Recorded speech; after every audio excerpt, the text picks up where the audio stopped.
Assalamualaikum warahmatullahi wabarakatuh. Selamat pagi anak-anak kelas 2. Apa kabar anak-anak hari ini? Semoga anak-anak dalam keadaan sehat ya. Nah anak-anak, sebelum memulai pembelajaran pada hari ini, marilah kita berdoa dengan membaca basmalah bersama. Bismillahirrahmanirrahim. Nah, semoga dengan membaca basmalah kita semua diberi kemudahan dan kelancaran dalam pembelajaran hari ini. Nah, anak-anak, hari ini anak-anak akan belajar tema 8, keselamatan di rumah dan di perjalanan.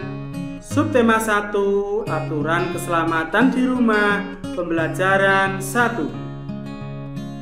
Nah, pada pembelajaran 1 ini anak-anak akan belajar materi satuan baku untuk mengukur waktu, penggunaan huruf kapital dan kuat lemah bunyi pada lagu. Tujuan anak-anak belajar pada hari ini dengan membaca dan mengamati, anak-anak dapat membaca satuan baku untuk mengukur waktu dengan benar. Dengan membaca, anak-anak dapat mengetahui penggunaan huruf kapital dengan benar, dan dengan bernyanyi, anak-anak dapat mengetahui kuat lemah bunyi pada lagu dengan tepat. Nah, anak-anak, amati gambar dan teks berikut. Aturan keselamatan di rumah. Udin anak yang patuh pada aturan. Ia selalu mematuhi aturan di setiap tempat. Udin selalu mematuhi aturan di rumah. Ia juga selalu mematuhi aturan di perjalanan. Amati gambar di bawah ini dengan teliti. Nah, anak-anak silakan amati gambar apa yang ada di layar dan amati juga apa yang dilakukan Udin. Lalu jawablah pertanyaan di bawah ini. Apa saja yang dilakukan Udin pada setiap gambar? Nah, dalam gambar Udin tidak mematuhi aturan, baik di rumah maupun di perjalanan. Nomor 2, apakah kamu setuju dengan yang dilakukan Udin? Nah, pastinya kita tidak setuju karena melanggar peraturan.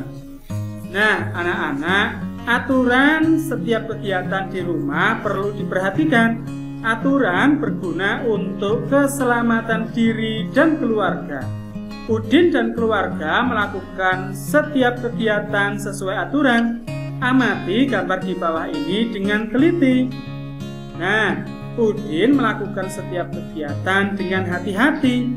Sikap hati-hati merupakan salah satu contoh aturan keselamatan. Nah, Udin anak yang taat pada aturan. Setiap melakukan kegiatan selalu diatur menggunakan jadwal. Setiap kegiatan dilakukan dengan tepat waktu. Nah, anak-anak amati gambar berikut dengan teliti. Nah, anak-anak, di dalam gambar ada gambar jam. Nah, coba anak-anak amati masing-masing gambar jam. Nah, pukul berapa Udin sarapan pagi? Pukul berapa Udin berangkat sekolah? Dan pukul berapa Udin pulang sekolah? Nah, anak-anak, mari kita bahas satu persatu. Nah, perhatikan gambar jam dinding berikut. Nah, anak-anak perhatikan. Di dalam gambar jam terdapat jarum. Nah, jarum yang ditunjukkan anak panah adalah jarum panjang. Nah, sedangkan yang satunya adalah jarum pendek. Nah, anak-anak ingat ya. Nah, jarum pendek menunjukkan angka 6, sedangkan jarum panjang menunjukkan angka 12. Nah, jadi jam tersebut dapat dibaca pukul 6. Nah, ingat ya anak-anak bahwa jarum pendek menunjukkan angka 6 dan jarum panjang menunjukkan angka 12. Maka dibaca pukul 6. Nah, mari kita bahas dengan soal yang lain. Nah, anak-anak coba perhatikan gambar jam yang ada di layar. Nah, jarum pendek yang berwarna merah menunjuk ke angka 7, sedangkan jarum panjang yang warna hijau menunjuk ke angka 12. Maka jam tersebut dibaca pukul 7. Nah, anak-anak perhatikan bahwa jarum pendek itu menunjukkan jam, sedangkan yang jarum panjang itu menunjukkan menit. Nah, kita bahas dengan soal berikutnya. Nah, anak-anak perhatikan dulu gambar jamnya.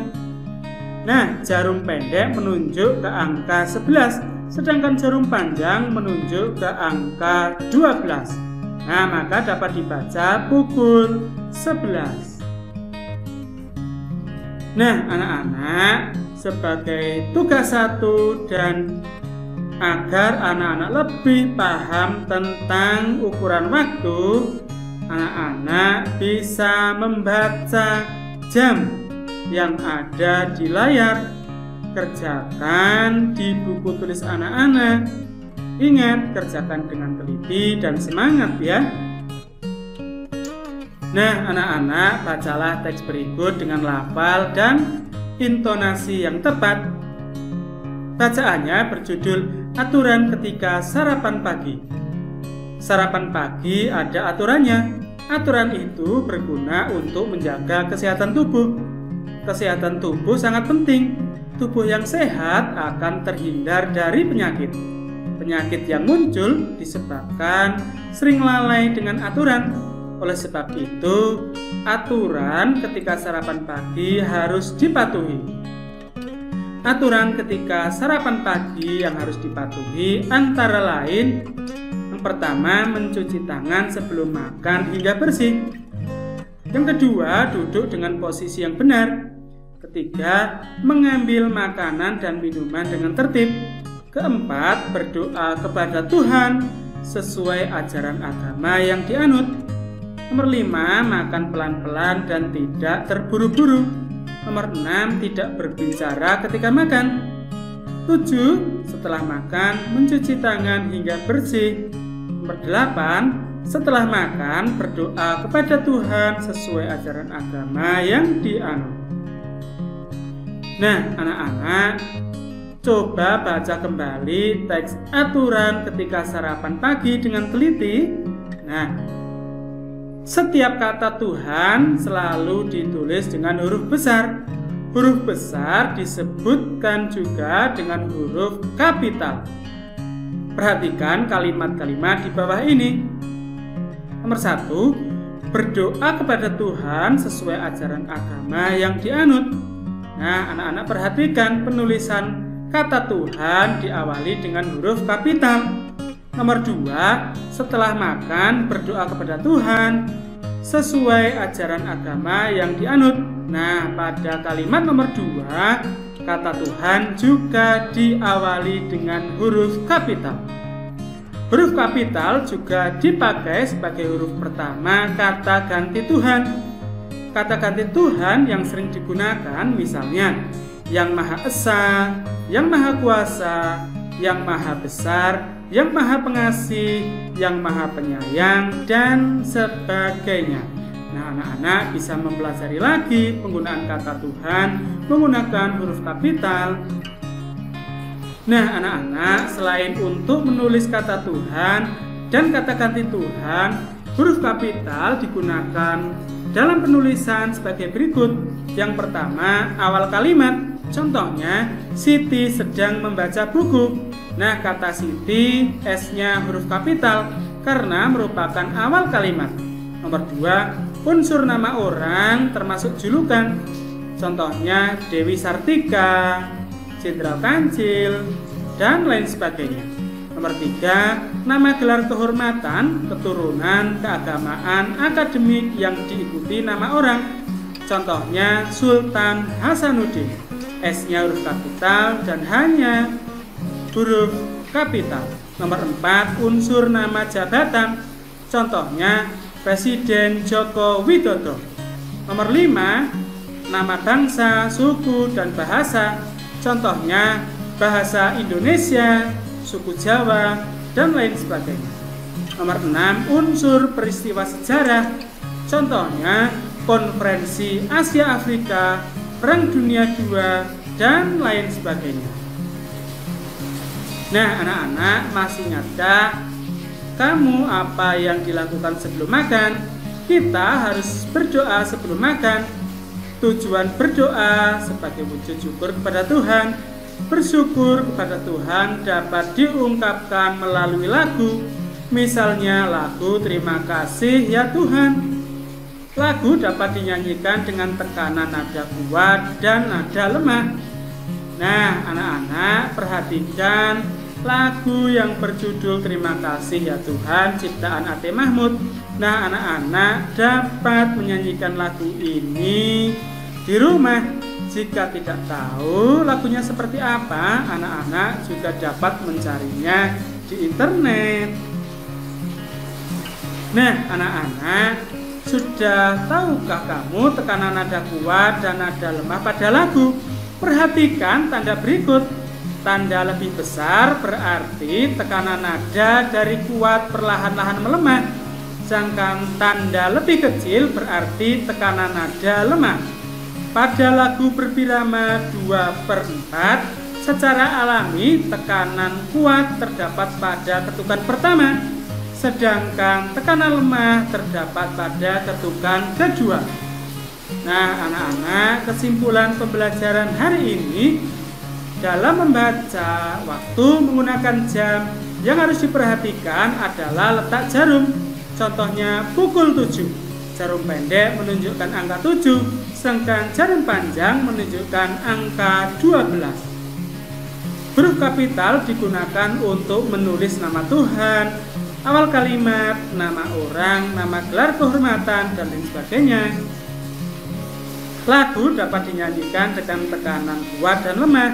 Tanda lebih besar berarti tekanan nada dari kuat perlahan-lahan lemah, sedangkan tanda lebih kecil berarti tekanan nada lemah. Nah, anak-anak, alhamdulillah pembelajaran hari ini kita akhiri sampai di sini. Pada pembelajaran selanjutnya, anak-anak akan belajar tentang penggunaan huruf kapital dan persatuan dalam keberagaman. Nah, pesan Pak Guru untuk anak-anak hari ini, anak-anak harus selalu berdoa, bersyukur, dan beribadah tepat waktu. Anak-anak juga harus selalu disiplin dalam belajar dan mengerjakan tugas. Anak-anak juga harus bersikap rukun kepada sesama teman dan kepada sesama manusia. Anak-anak juga harus mematuhi tata tertib yang berlaku dimanapun anak-anak berada. Dan tak lupa anak-anak harus selalu mematuhi protokol kesehatan dengan 5M. Apa itu 5M? Memakai masker, menjaga jarak, mencuci tangan, mengurangi mobilitas, dan menghindari kerumunan. Nah, anak-anak, kita akhiri pembelajaran hari ini dengan berdoa, dengan mengucap hamdalah. Alhamdulillahi Rabbil Alamin. Nah, kita akhiri pembelajaran pada hari ini. Semoga apa yang telah disampaikan Pak Guru dapat bermanfaat. Terima kasih. Assalamualaikum warahmatullahi wabarakatuh.